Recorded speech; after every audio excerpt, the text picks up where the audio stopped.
morning, everybody. It's a beautiful day, and I went for a walk this morning, and it was just gorgeous, absolutely beautiful. There were butterflies everywhere, bees, people with really cute dogs that, I like to stroke. Most people are alright with that, but some people get a bit, Anyway, as I was walking, I was thinking about Albert Schweitzer, who a lot of people probably don't know of. He was alive in the last century and spent a lot of time in Africa. He was a doctor and a humanitarian and an amazing person. Look him up, because he was truly an inspiration to the human race. And his motto was reverence for life, reverence for all life. And I resonate with that a lot. I think about what that means. What does it mean to have reverence for life? I see a lot of people, they walk their dogs and they clearly do not connect with their companion animal. Their dog's on a lead and they're just pulling them along. And there's no real connection, A bug may land on somebody's arm, a wasp or a fly or an ant, and it's, get off me, they kill it. There's a spider in the bathroom, it gets killed. That is not reverence for life, obviously, and really what that is all about is woundedness. Because we are born into a system. This world is under the control of a system which is dark and merciless and very abusive. So we are, one way or another, to differing degrees, but we are all abused. We are abused in schools, we are abused by doctors, we are abused often enough by our own parents who don't know any better. There is religion, which is very abusive. So many different ways, we are abused. And so we learn to believe that we are not worthy, that we are valueless. And people that believe they are worthless and valueless will treat other people and nature and animals and their environment in general as if it is also worthless and valueless, That is why every time I'm up on the moors, I live in Devon, I see rubbish everywhere now. It's getting worse, definitely, and so often enough I'll bring a bag with me and I'll pick up as much as I can, to take it away again. It's a disenfranchisement in general, where people feel deep down, they're not even aware of this for the most part, but they feel so valueless and so worthless and so exhausted of the constant survival that, they treat others and nature like it's without value as well. Wounded people wound nature, wound animals, because a vital connection, a living communion with each other and with animals and with nature is, I wouldn't say it's gone, but it's gone comatose. It's gone to sleep within us, It's amazing, because I was walking around this morning and I was just looking at people, watching people, and there were some people that were clearly tuning in and enjoying and feeling it, but there were a lot of people that weren't seeing it, they weren't feeling it, they were just pulling their dogs along, getting annoyed because the dog was stopping to sniff things. Dogs want to do this, their noses are important, scents. Other dogs leave scents, that's how they communicate, but no, come along. Because people are very stressed and very strung out a lot with the burden of survival, And so reverence of life, it's what? I haven't got time for that, I need to survive, I haven't got time for that. And Also because, we're afraid. There's so much fear. There's so much hostility because we are constantly so afraid. And this brings me to something else that I've observed for years now, really. For years. And it's always, I don't know, it's just something that's been stirring within me. About 9 years ago, I was in the middle of the desert in Morocco. I mean, in the middle of nowhere, literally in the middle of nowhere, staying with some people. And the silence was almost deafening. I have never known such silence, It was incredible. Also, there was no light pollution, so I was lying on the ground looking up at the sky, and wow, I could see the entire Milky Way, and I was absolutely awestruck by that. But there was one thing that really stood out to me, and it was that weird hum, like a generator. Like that-ish.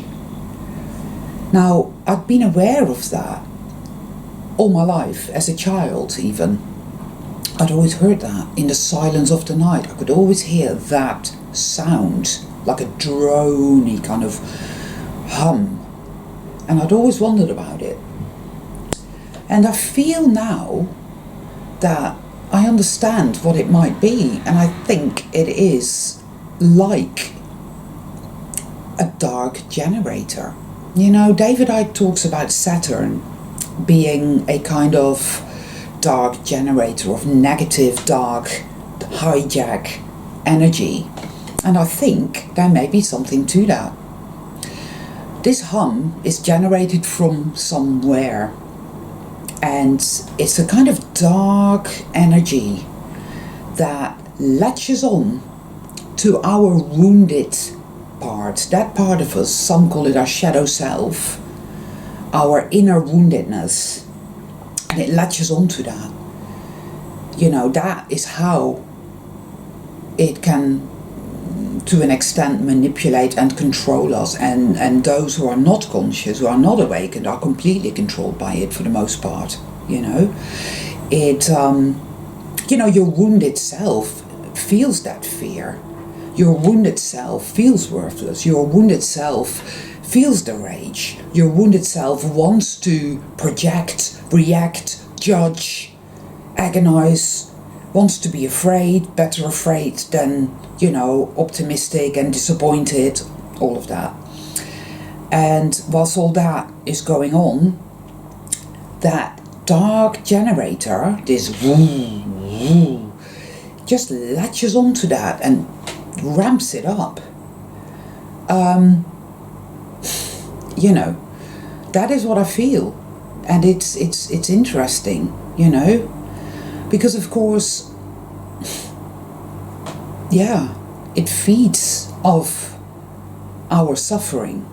It's how it stays alive, And so the healing of our shadow being is the most important part of this journey, And of course, I've said this before, I'll say it again, repeating myself, but all is utilized. So yes, the darkness, it does latch on, it does ramp it up, but in the ramping of it, it is also in our face and ready for us to accept and release. And of course, loving your shadow self, all aspects, is the most important part of this journey. It's the biggest thing that you can do for yourself, is to love yourself, the most damaged, the deepest part of you, the